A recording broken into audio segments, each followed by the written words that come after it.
Bom, hoje, dia 23 de julho, inclusive dia do meu aniversário, vamos iniciar mais uma edição da live do Arte Garcia, da qual eu tenho o prazer de participar juntamente com os nossos ilustres convidados. Estão conosco o Dr. Roberto Ribeiro e o Dr. Jair Gavaldão, sócios da área tributária do nosso escritório, e também temos a honra de receber nossa convidada, doutora Daniele Nascimento, procuradora da Fazenda Nacional, mestre em Finanças, Tributação e Desenvolvimento pela Universidade do Estado do Rio de Janeiro, autora do livro Neurodireito, Psicologia e Economia Comportamental no Combate à Evasão Fiscal. Enfim, o currículo da doutora Daniele é extenso, mas eu vou pedir a permissão para resumi-lo. Agradeço mais uma vez, doutora Daniele, a presença, vai ser um prazer ouvi-la. Com certeza você tem muito a contribuir com a nossa discussão de hoje. Muito obrigada.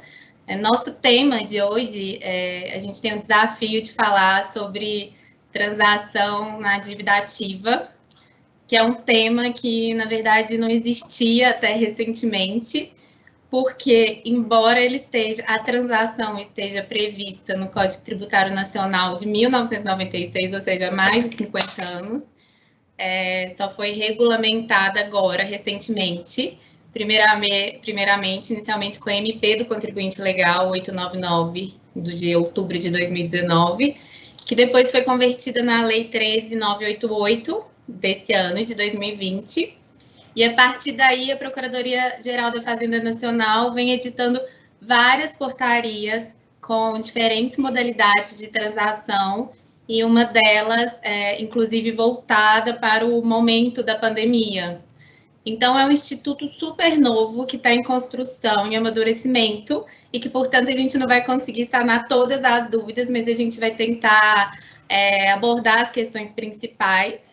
E depois a doutora Daniele também vai entrar com as questões de ordem prática, mais direcionadas para as nossas dúvidas operacionais. E antes de passar a palavra para os nossos convidados, eu quero ressaltar que vocês já podem ir fazendo as perguntas no canto direito da tela de vocês. Ao final da apresentação, a gente vai tentar responder todas, ou depois a gente manda um e-mail. Enfim, a gente está à disposição. Então, vamos começar. Passo, então, a palavra para o doutor Roberto, que, em seguida, vai passar a palavra para o doutor Jair. Roberto, é com você. Obrigado, Mariana. Parabéns pelo seu aniversário. Muitas felicidades.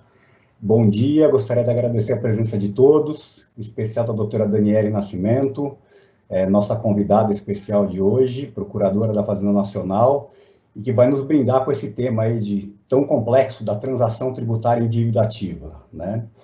O que eu queria falar só um pouquinho antes de passar a palavra para o doutor Jair e para a doutora Daniele é demonstrar um pouco como é que a gente chegou nesse tema, né? Qual que é a relevância da transação tributária? Por que no meio de uma situação tão crítica de pandemia, de vírus, nós estamos falando em transação tributária? Desde o começo da pandemia, a gente tentou no departamento trazer um tema que fosse do tamanho da crise que nós estamos vivendo. É muito complicado a gente trazer um tema qualquer tributário num momento desse que não tem uma relevância para um momento específico.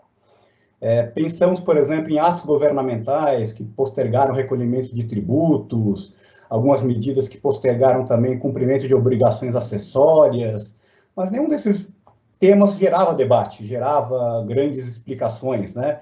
As medidas fiscais até agora adotadas foram bem tímidas na realidade. E até o próprio Poder Judiciário, desde o início da pandemia, demonstrou claramente que não daria liminares genéricas para não pagamento de tributo, que as situações seriam analisadas muito especificamente.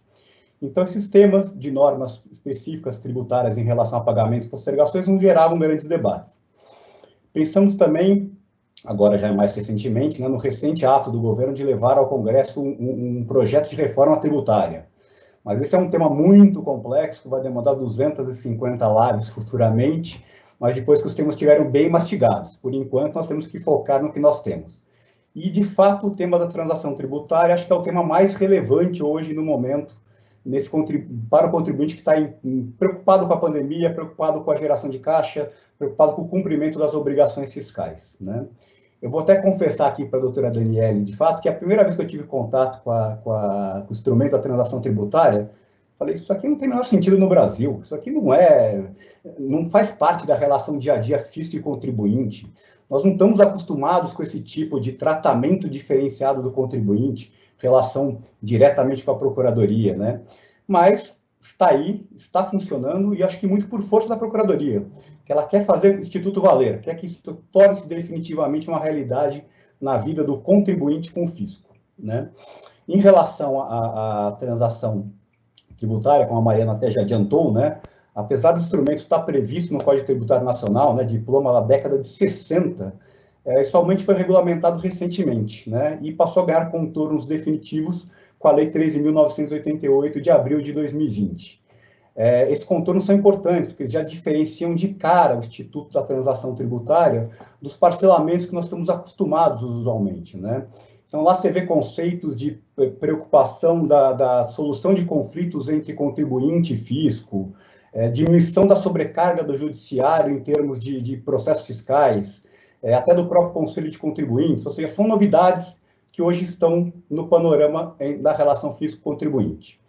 As formas de transação, a doutora Daniele vai explicar em detalhes todas elas, né? Eu só vou me ater rapidamente àquela da transação excepcional, que foi a última criada pela Procuradoria, através da portaria 14.402, né? E lá os conceitos são muito interessantes, né? Você percebe, por exemplo, uma preocupação com a preservação da empresa, que é a produtora de riqueza do país, uma preocupação com a saúde financeira do trabalhador, com os empregos, e há também, eu achei mais interessante, uma preocupação de conciliar a cobrança da dívida ativa com a capacidade de geração de caixa das empresas, né? Ou seja, não adianta eu ir lá entrar num acordo com a Procuradoria para pagar um parcelamento em 100 meses, se no mês seguinte já tem uma clara demonstração que eu não vou conseguir pagar a parcela, né? Ou seja, as análises passam a ser individualizadas, o que é muito importante, né? Um ponto também que eu queria destacar, e acho que também a doutora Daniele vai tratar disso, que é a diferenciação importante existente entre a transação tributária e os parcelamentos comuns, os especiais, na realidade, né? Os parcelamentos antigos, que os contribuintes estavam acostumados em momentos de crise, né, Refis, PAES, PAEX e outros todos que sucederam, sempre tiveram um olhar muito crítico da Procuradoria e da Receita Federal, porque, na realidade, na visão desses órgãos, representavam um desestímulo ao cumprimento de obrigações fiscais em dia, né? E o Instituto da Transação Tributária, pelo contrário, há um claro interesse da Procuradoria em fazer valer esse instituto e está trabalhando até pela edição de portarias frequentes em relação ao assunto para que isso possa fazer parte do dia a dia fisco e contribuinte. Esses eram os apontamentos iniciais que eu gostaria de fazer. Eu vou passar agora as palavras para o Dr. Jair. Muito obrigado a todos. Bom dia a todos. Muito obrigado, Mariana, Roberto, pela precisa introdução. Agradeço também a doutora Daniele, que muito contribui com essa postura ativa de diálogo com a comunidade em geral, principalmente com o contribuinte. E nós, advogados, assumimos um papel importante também nessa relação, né? Intermediando não só no judiciário, mas nas conversas, seja dentro do processo administrativo, seja fora, né? No diálogo com a Receita. Então, a transação tributária acaba se inserindo num contexto que nos parece até bem maior do que essa simples possibilidade de desafogamento do judiciário, redução do estoque de conflitos, que sem dúvida nenhuma é a prática e é um efeito imediato que nós conseguimos enxergar aí já da aplicação da transação tributária, aproximação do fisco com o contribuinte, né? O melhor diálogo em busca de soluções. Mas eu gostaria aqui de aproveitar o nosso curto intervalo, também na linha de introdução, né, na linha de uma visão geral da situação, de dar uma outra face da transação tributária, que, a nosso ver, tem uma relevância fundamental, né, que é justamente a realização do chamado princípio da capacidade contributiva. né? Transação tributária na condição de instrumento, né, do país, do sistema tributário, para essa aproximação do fisco com o contribuinte, ela vai exercer um papel extremamente relevante na realização desse princípio, que nós comumente enxergamos, muitas vezes, como uma coisa inalcançável, ou como uma coisa que não é aplicada pelo judiciário ou pelo fisco, em princípio, né? O que é capacidade contributiva, né? Capacidade de contribuir pagando impostos e contribuições que estão aí já instituídas no nosso sistema tributário, né? A transação tributária como instrumento que permite ao fisco avaliar a situação econômica do contribuinte acaba sendo fundamental para a realização da capacidade contributiva, né? Com critérios pré-estabelecidos, com atividade vinculada, sim, mas ela será, sem dúvida, um passo, um avanço para que o contribuinte seja tratado, como o Roberto apontou aí também, como uma pessoa que tem determinada capacidade ou não para recolher os tributos que estão aí instituídos. Eu gostaria, nesse contexto de realização dessa capacidade que o contribuinte tem ou não de pagar os tributos, lembrar o seguinte: o próprio ministro da Economia, autor aí da ideia e da introdução do modelo de transação tributária que está agora iniciando no país, ele trouxe, de certa forma, já essa face da transação tributária, logo na exposição de motivos da MP 899 de 2019. Me permitam rapidamente só reproduzir essa curta passagem dele, né? Ele fala da transação tributária, fala do modelo norte-americano, de possibilidade de concessões, multas, de um entendimento, mas cita o seguinte, trazendo consigo, muito além do viés arrecadatório, extremamente importante em cenário de crise fiscal, mas de redução de custos e correto tratamento dos contribuintes, sejam aqueles que já não possuem capacidade de pagamento, sejam aqueles que foram autuados, não raro pela complexidade da legislação que permitia a interpretação razoável em sentido contrário àquele reputado como adequado pelo fisco. É muito importante essa diretriz na aplicação concreta, né, dos aspectos da transação tributária na sua regulamentação. Por quê? Isso é um norte que vai conduzir também o fisco no tratamento do contribuinte, né, no momento de um acordo, em que as partes vão conceder ou vão fazer concessões mútuas, né, pagar uma parte e o fisco conceder, diminuir, conceder desconto, seja qual for a forma.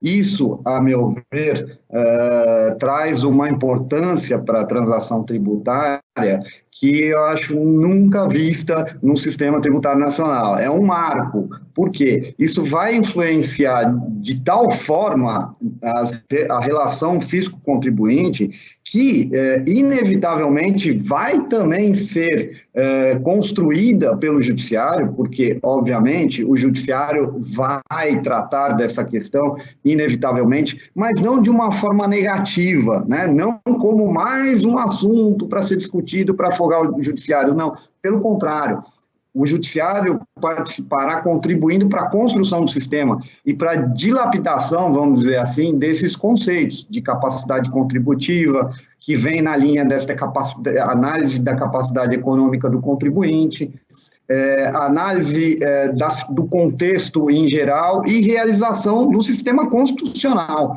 em primeiro lugar. Então, eu acho que nós teremos aí um caminho longo a ser trilhado, que já começa com o pé direito, nós diríamos, e com essa postura proativa da Fazenda, da Procuradoria-Geral da Fazenda Nacional, como nós vimos aqui com a postura da doutora Daniele, e que vai certamente contribuir muito, né? É preciso que o contribuinte também tenha essa disposição, né, e passe a ver com esses olhos um pouco mais, de uma forma um pouco mais geral, de uma forma positiva, para que nós possamos caminhar para um modelo se não ideal, muito perto de um modelo desejável para o Brasil. Um outro ponto, bem rapidamente, que é muito importante da transação tributária, tocado pelo Roberto também, diz respeito à igualdade entre os contribuintes e a diferenciação entre os parcelamentos normais que nós temos experimentado aí com esse modelo novo que vem, né? É preciso sempre lembrar que né, no rol dos direitos do contribuinte, há aquele de exigir do fisco o tratamento para outros contribuintes nos termos da lei. Então, eu, contribuinte, tenho o direito de que o fisco trate o outro contribuinte da forma correta, como a lei determina.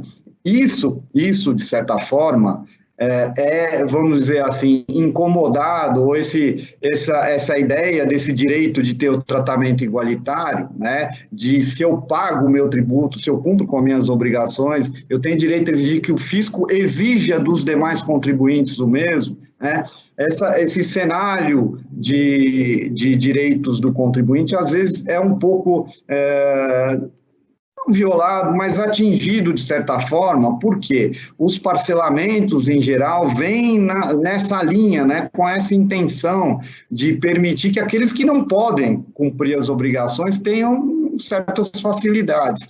E isso, né, num sistema em que nós vivemos, muitas vezes causa esse desconforto, que às vezes é tratado como tratamento desigual, né, como desigualdade. A transação tributária, ela de forma nenhuma se assemelha a isso, e, ao meu ver, ela vem em outra linha, ela vem fazer com que a igualdade seja, de fato, concretamente realizada, na medida em que vai permitir que o contribuinte exponha a sua situação e mostre, de fato, a sua efetiva capacidade contributiva para que o fisco avalie e lhe conceda um tratamento, obviamente, vinculado nos termos da lei, mas um tratamento que mais se adeque à sua situação.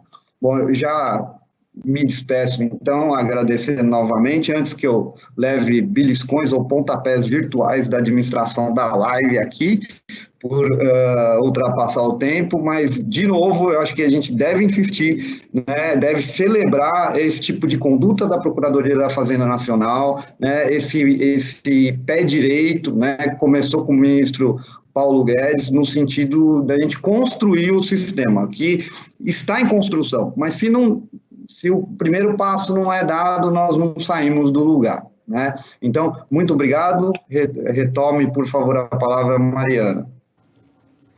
Obrigada, Jair, Roberto, pelas considerações. Como vocês bem disseram, com certeza a transação é um instituto muito maior do que o parcelamento incentivado, né? Ainda está em fase de lapidação, mas representa um grande avanço, um importante avanço no sistema tributário brasileiro, que a gente nem imaginaria que fosse chegar esse momento, acredito eu. E agora vou passar a palavra para a doutora Daniele, que vai nos trazer a vivência, né, desse instituto, a prática, a realidade como ela é. Doutora Daniele, mais uma vez, obrigada. A palavra está com você. Olá, bom dia a todos. Primeiramente, é uma grande honra para mim estar aqui. Queria muito agradecer o convite da Duarte Garcia Advogados, através da Mariana, da doutora Mariana, cumprimentar todos os meus colegas de mesa virtual aí, vamos dizer assim, doutor Jair, doutoras Marcelas, doutor Roberto, é um grande prazer, eu acho que muito do que foi colocado por vocês eu iria falar mais ou menos, e é muito importante essa reaproximação do fisco com o contribuinte, porque o que nós somos, na verdade, nós fomos criados pela sociedade para servir a sociedade, e a gente tem que prestar bem esse serviço, é uma obrigação nossa, inclusive, e em relação à questão da consciência fiscal, que o doutor Jair falou muito bem, a questão da isonomia, da capacidade contributiva, eu sempre faço uma pergunta os colegas, inclusive todos aqui tributaristas, né?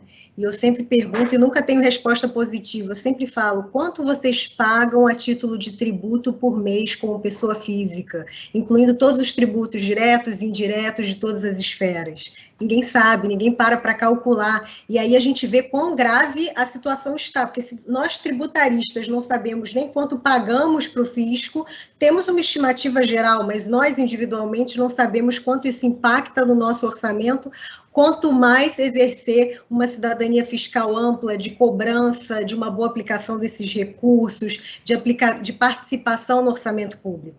Então, a situação é muito grave, inclusive no meu livro eu trato muito dessas questões, porque o que falta no nosso país nem é tanto somente uma reforma tributária, mas uma reforma tributária associada a uma educação fiscal consistente, que vai permitir com que o contribuinte possa efetivamente saber por que ele paga, para onde esse dinheiro vai, e como ele é gasto, e aprender também a eleger melhor os seus representantes, que estão gerindo trilhões de reais que todos os anos a gente transfere a esses representantes, a esses nossos representantes. Então, a questão realmente é muito séria e muito grave, não vou adentrar muito nisso, porque eu sou apaixonada pelo tema, então vou acabar fugindo muito, mas realmente todas essas questões são muito relevantes. Em relação à capacidade contributiva, é importante que as pessoas entendam que nós não queremos que o contribuinte pague a maior carga tributária possível. O que nós queremos é uma aplicação isonômica da legislação, que todos aqueles que tenham a mesma capacidade contributiva possam pagar a mesma carga tributária. Essa é a nossa ideia e o nosso foco hoje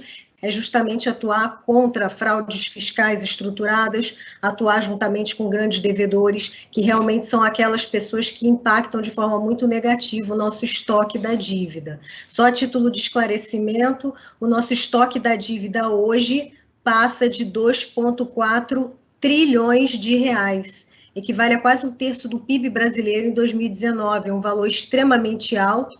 A maior parte desse estoque é de débitos irrecuperáveis ou de difícil recuperação e está concentrada em grandes devedores, em poucos devedores, vamos dizer assim. Então, com base nessa situação que nós temos, nós estamos desenvolvendo um novo modelo de cobrança da dívida ativa e a transação é um desses modelos que visa desjudicializar a cobrança da dívida, desafoga o judiciário e se reaproxima do contribuinte. Dito isso, então, vamos passar para a transação fiscal propriamente dita. Vou compartilhar aqui com vocês o meu slide. Então, vou começar a falar aqui da transação na dívida ativa, que, como a doutora Mariana bem colocou, estabelecida aí através da Lei 13.988 de 2020, fruto da conversão da medida provisória 899 de 2019. Hoje nós temos, basicamente, 3 portarias que estabelecem, que regulamentaram essa legislação, que são as portarias PGFN 9917, 9924 e 14.402, a mais recente, todas elas de 2020. A primeira observação, e aqui eu vou falar bem rapidamente, porque não só o Dr. Roberto e o Dr. Jair já trataram muito bem do tema, é diferenciar a transação de um refis. Quando eu falo aqui refis, eu falo em parcelamentos especiais concedidos de forma periódica para os contribuintes, e isso de uma forma ampla, sem considerar características individuais. De acordo com o estudo feito pela Receita Federal do Brasil, esses parcelamentos extraordinários estavam sendo utilizados como uma forma de rolagem da dívida.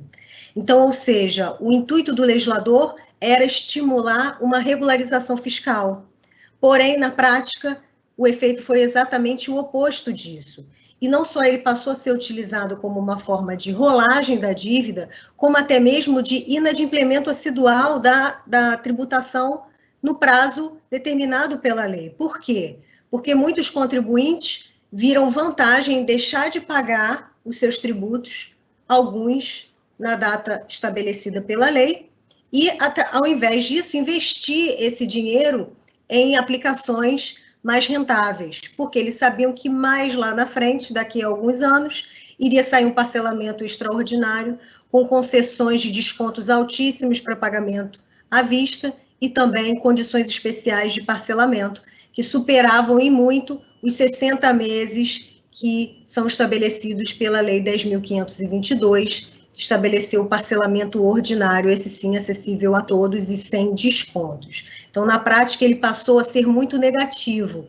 Inclusive, a Receita Federal constatou que 50% dos contribuintes que faziam adesão a esse refis, vamos dizer assim, logo depois deixavam de pagar, contando aí com a mora, com a morosidade de exclusão, com a morosidade de prosseguimento das execuções fiscais. E muitas vezes, quando a execução fiscal começava a prosseguir, já surgia outro refis e já tinha que suspender de novo. Então, a transação não é o refis, porque, como os doutores Jair e Roberto bem colocaram, eles consideram, a transação ela considera características individuais do contribuinte, do devedor, considera a sua dificuldade na capacidade de pagamento. Então, a transação não é para qualquer devedor, para qualquer contribuinte, é para aqueles que realmente necessitam desse instituto jurídico. Então, com base nisso, e tem uma outra característica muito interessante da transação, ela foi criada pela legislação, mas permite que a PGFN possa abrir editais sucessivamente sem a necessidade de uma nova legislação. Então, a gente não precisa esperar sempre nova lei, e isso demora, são anos esperando, a gente pode administrativamente abrir um edital e conceder uma oportunidade de adesão em tempo recorde para aquele contribuinte que está precisando, o que, então, é um instrumento bastante relevante, especialmente nesse momento de pandemia que a gente vive, que necessita de uma agilidade maior por parte da administração pública. Seguindo, então, a transação da dívida ativa, a legislação estabelece alguns limites, estabelece descontos de até 50% sobre o total da dívida, que pode aumentar para 70% no caso de determinados devedores, como pessoas físicas, micro, pequenas empresas, instituições de ensino, santas casas, sociedades cooperativas, etc. O pagamento, que ordinariamente, como eu coloquei aqui, é em 60 prestações, passa a ser autorizado em até 84 meses, podendo aumentar para 145 meses, no caso de devedores que são diferenciados expressamente na legislação. No caso de contribuição previdenciária do empregado e do empregador, a limitação é de 60 meses do parcelamento por conta de limitações constitucionais, previsão do artigo 195, parágrafo 11 da nossa Constituição.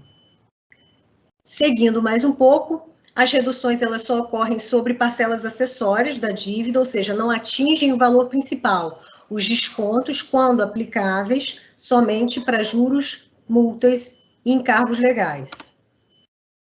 Não abrange multas criminais e nem débitos do Simples Nacional. Bem, o débito do Simples Nacional não abrange hoje, porque ele depende de uma lei complementar autorizativa. Essa lei complementar, ela não só existe, como já foi aprovada no Congresso Nacional e foi encaminhada para a sanção do Presidente da República. É o projeto de lei complementar número 9 de 2020. Então, hoje, na data de hoje, eu digo não pode incluir, mas a probabilidade é muito grande de que, em breve, esses débitos do Simples Nacional possam, sim, ser objeto de transação na Procuradoria da Fazenda Nacional. Em relação ao FGTS, a mesma coisa. Atualmente não pode, porque necessita de uma resolução autorizativa do Conselho Curador do FGTS. Atualmente essa resolução não existe, mas há relatos que em breve deve ser autorizada. Seguindo mais em frente, então. E antes é importante colocar que esses descontos, eles somente são autorizados em caso de débitos irrecuperáveis ou de difícil recuperação.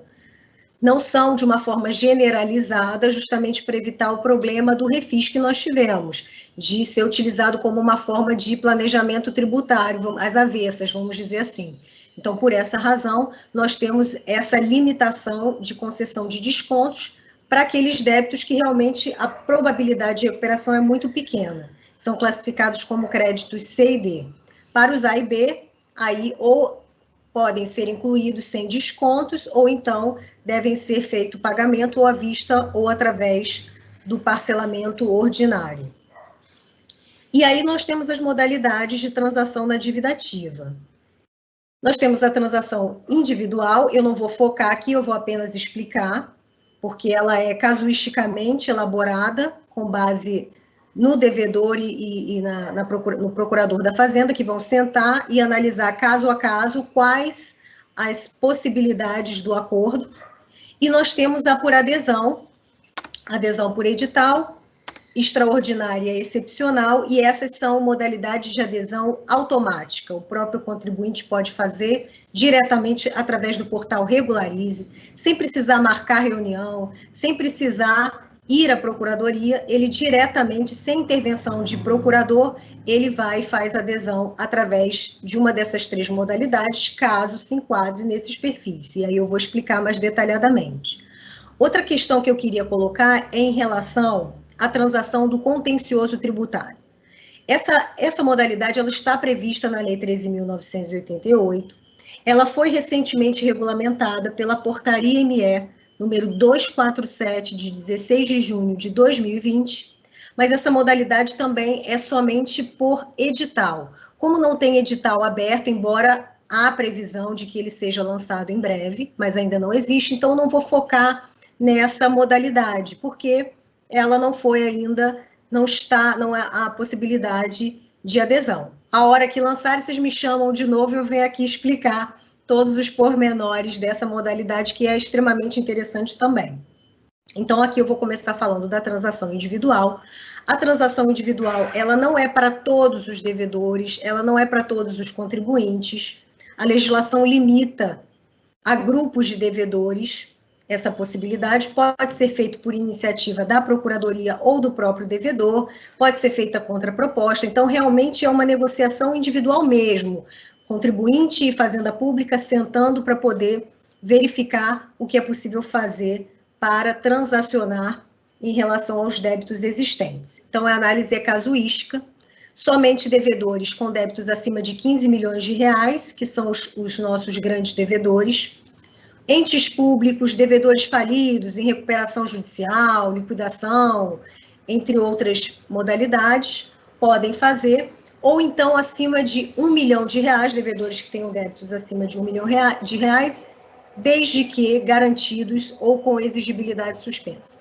Então, esses, então, vão poder sentar para negociar individualmente. Os demais têm a possibilidade, por adesão, ou, caso não se enquadre em nenhuma dessas modalidades, provavelmente, pelo menos na extraordinária, praticamente todos vão poder se enquadrar, mas se não se enquadrar, vai ter que fazer a adesão através do parcelamento ordinário ou pagamento à vista. Seguindo especificamente aí, a transação, a primeira modalidade por edital que eu coloquei no slide anterior, é a transação da dívida ativa com base no edital número 1 de 2019, que ele foi sendo prorrogado e está em vigor aí até hoje. Quais débitos podem ser incluídos? Como eu coloquei aí no slide, o artigo 24 dessa portaria 9917 estabelece de forma objetiva quais débitos são considerados irrecuperáveis. Esse edital selecionou alguns débitos e alguns devedores e permitiu e concedeu descontos e possibilidades especiais de pagamento para esse grupo de débitos e de devedores.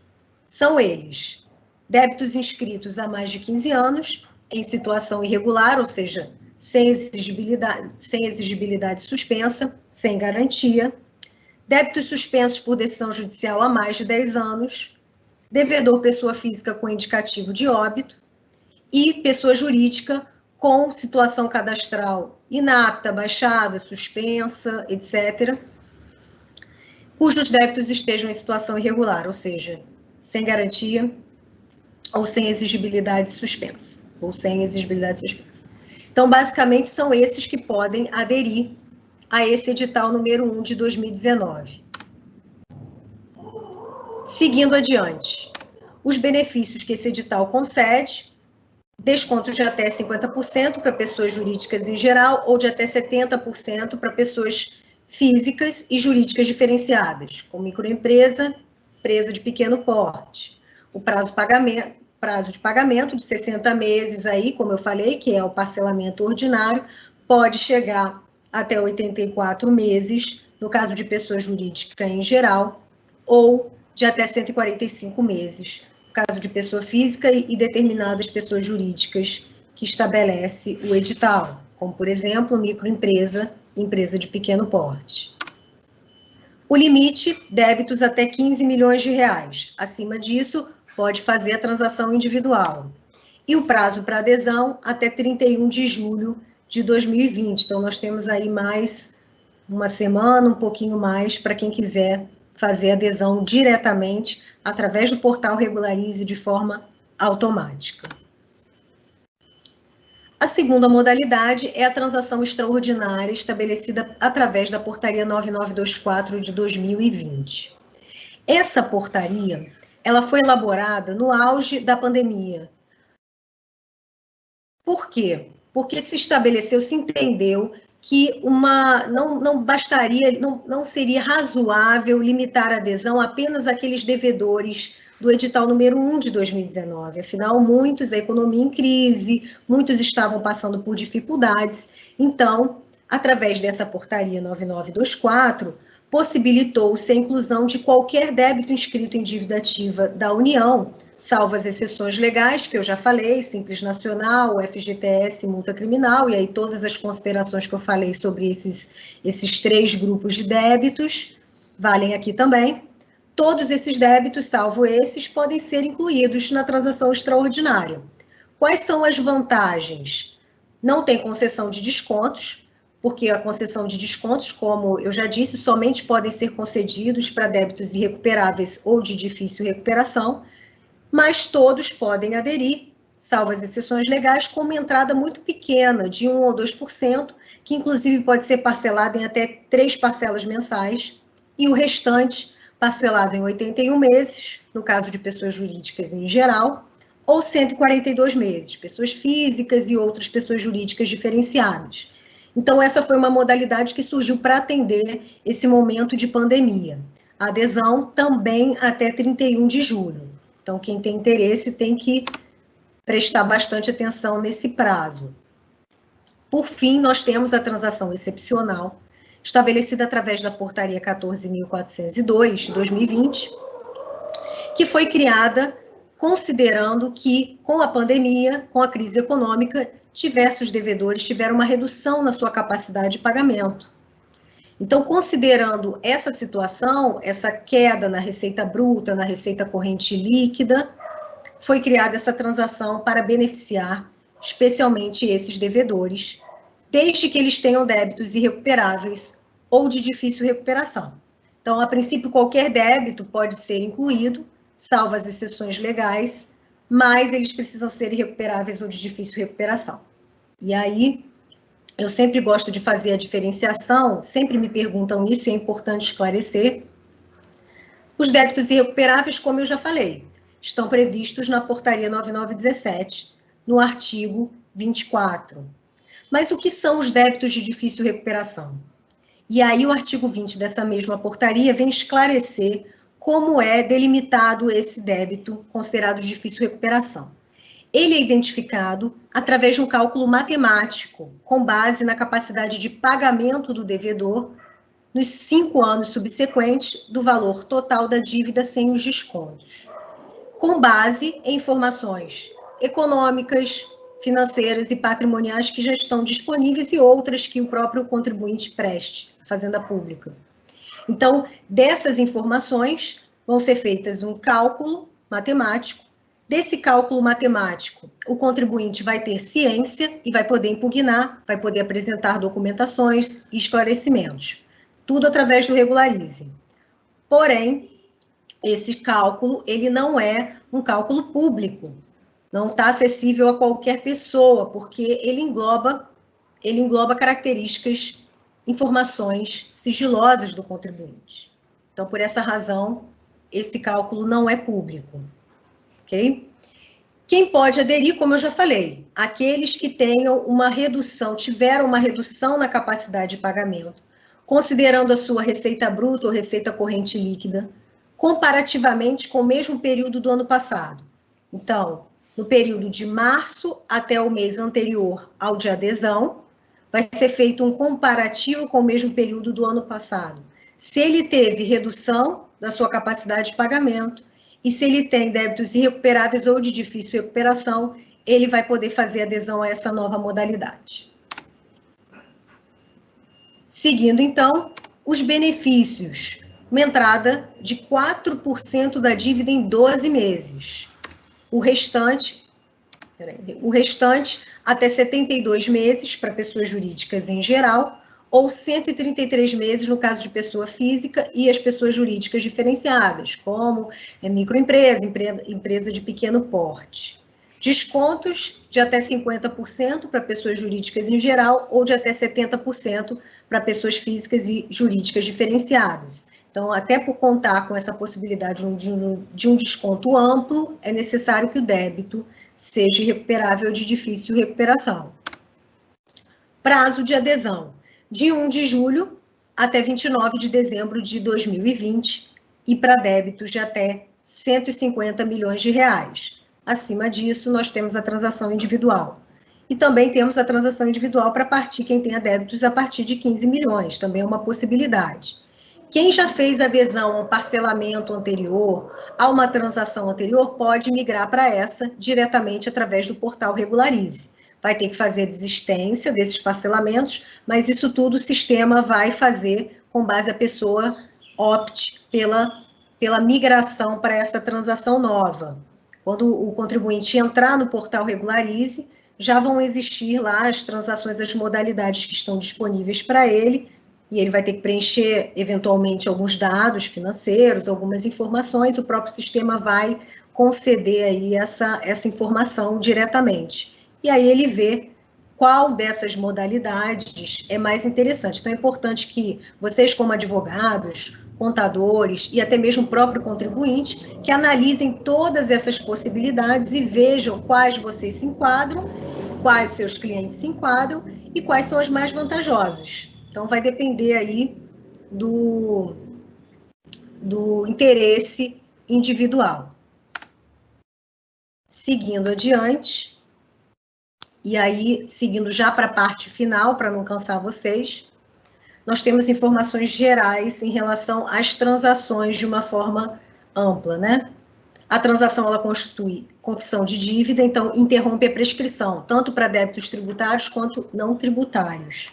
E aí, o fundamento legal, como eu coloquei, artigo 174, parágrafo único, inciso 4 do CTN, Código Tributário Nacional, e artigo 202, inciso 6 do Código Civil. Quando a transação envolver moratória ou parcelamento, aplica-se o disposto no artigo 151 do CTN, ou seja, suspensão da exigibilidade dos créditos. O contribuinte que aderir à transação deverá desistir dos recursos administrativos e renunciar a quaisquer alegações de direito sobre as quais se fundem as referidas impugnações ou recursos. Essa é uma cláusula, inclusive, comum em todos os parcelamentos extraordinários. E é importante que o contribuinte saiba que, em caso de rescisão da transação, o contribuinte fica impedido por 2 anos de formalizar a nova transação, ainda que em relação a débitos distintos. E aí, por conta de uma expressa previsão legal. E, por fim, antes de finalizar, eu queria só passar para vocês os dados que eu recebi ontem sobre a transação. A transação na Procuradoria, desde dezembro de 2019, já resultou na celebração de mais de 40 mil acordos, envolvendo 145 mil débitos, no valor total de 12,8 bilhões de reais. Então, um valor bastante expressivo. A transação, ela tem gerado uma recepção muito boa por parte do contribuinte e é algo que tende a ser ampliado. Em breve vai surgir aí a do contencioso tributário e também estamos estudando a possibilidade de uma transação para débitos pequenos, de pequeno valor. Também está sendo estudada. Então, essa é uma possibilidade que existe também. Em breve, aí falando em primeira mão para vocês, estamos finalizando também o projeto de cadastro fiscal positivo do contribuinte, que também é uma forma de premiar aqueles contribuintes que são corretos, que não se utilizam de fraude, de sonegação, para poder quitar os seus débitos. Então, em breve também vamos ter novidades aí com vantagens aos contribuintes que são corretos. E assim eu encerro a minha exposição.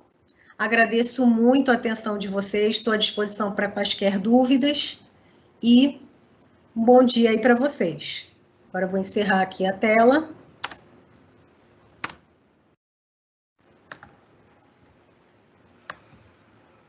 prontinho.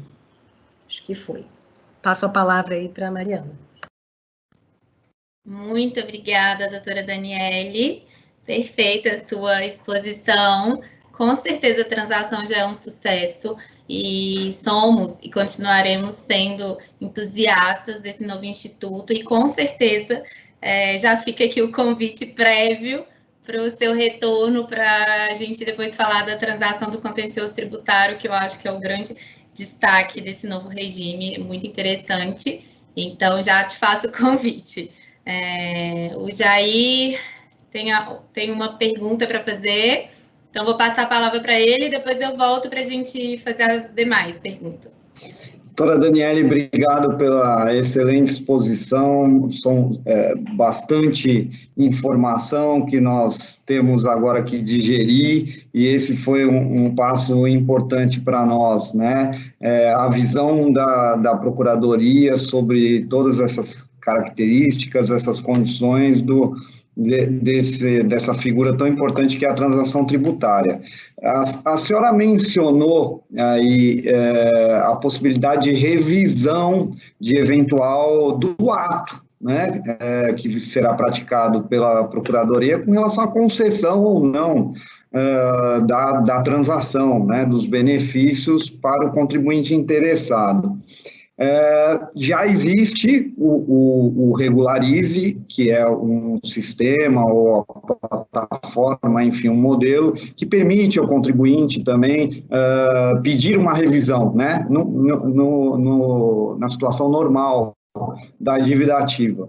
Então, minha pergunta é o seguinte, com relação à estrutura da PGFN, agora, com a novidade da transação tributária e considerando a importância disso, essas revisões, essas reanálises, né, que o contribuinte pode provocar, tá, uma vez insatisfeito ou com dúvida, seja como for, ela será tratada pela Procuradoria com uma estrutura diferente ou com a mesma do Regularize, eu digo interna mesmo, né?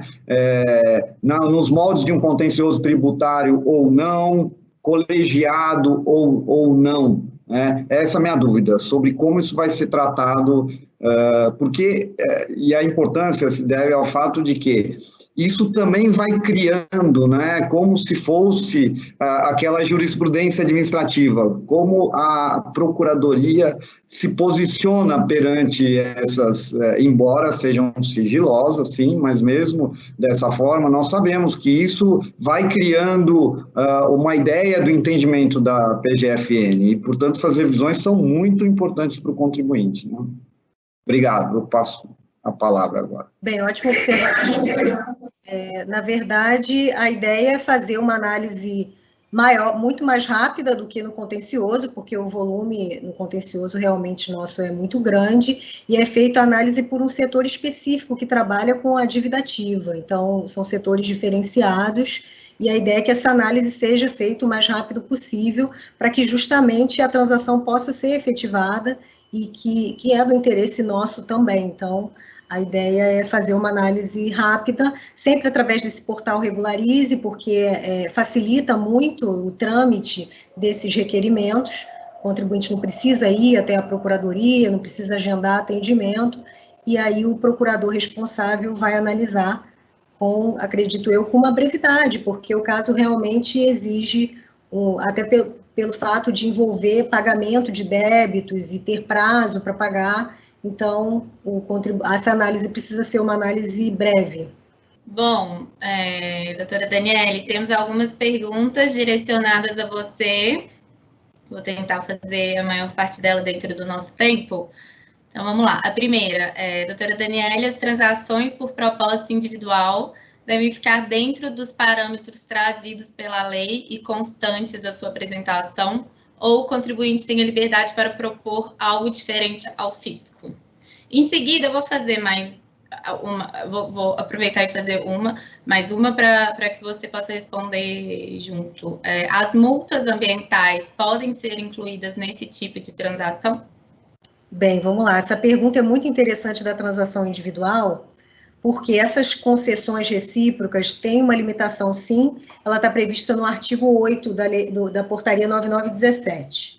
Então, o oferecimento de descontos, eles estão limitados a débitos irrecuperáveis ou de difícil recuperação, há uma possibilidade de pagamento com precatórios, com créditos líquidos e certos, desde que concedidos por decisão judicial transitada em julgado, há uma possibilidade de flexibilizar a constrição, a alienação de garantias, então, parcelamentos, moratória. Então, a legislação estabelece os limites dessa negociação e, através disso, com base nisso, é que a Procuradoria lança os editais com as limitações que considera pertinentes para determinados grupos de débitos e devedores. E o contribuinte também pode, caso ele tenha interesse numa negociação individual, se utilizar desses limites para fazer uma proposta para a Procuradoria da Fazenda Nacional. Com relação às multas ambientais, foi ambientais, né? Isso, ambientais. Não há limitação pela legislação. A legislação só se refere expressamente à multa criminal. Então, a princípio, poderia. Ok, obrigada. Mais uma pergunta. Doutora Daniele, primeiro, parabéns pela exposição, muito clara. O limite de débitos de 150 milhões de reais da transação excepcional considera o valor total da dívida com juros, multas, dentre outros encargos? Sim, valor total da dívida, sempre. Doutora Daniele, você vê compatibilidade entre as transações tributárias e a realização dos acordos de não persecução penal em seara tributária? Lembrando que os acordos exigem somente o ressarcimento do dano e não necessariamente o pagamento de multas, etc. Bom, aí eu acho que são duas áreas diferentes, né? A gente não faz essa parte de acordos de delação premiada, provavelmente deve ser isso que a pessoa está se referindo. A nossa parte mesmo é a cobrança tributária de débitos fiscais, eu acho que não impacta. O que nós temos aí é um débito, acho que realmente não impacta, não. Até porque eu acho que o MP não tem essa autonomia para poder flexibilizar essa cobrança de débitos, né? Então, isso é competência nossa com base na autorização legal. Então, acho que isso não é possível negociar aqui no Brasil, pelo menos. Então, não haveria impacto. Ok, vou fazer, se você me permite, doutora Daniele, vou fazer mais uma pergunta e depois as demais eu te mando por e-mail, se a gente puder, a gente responde.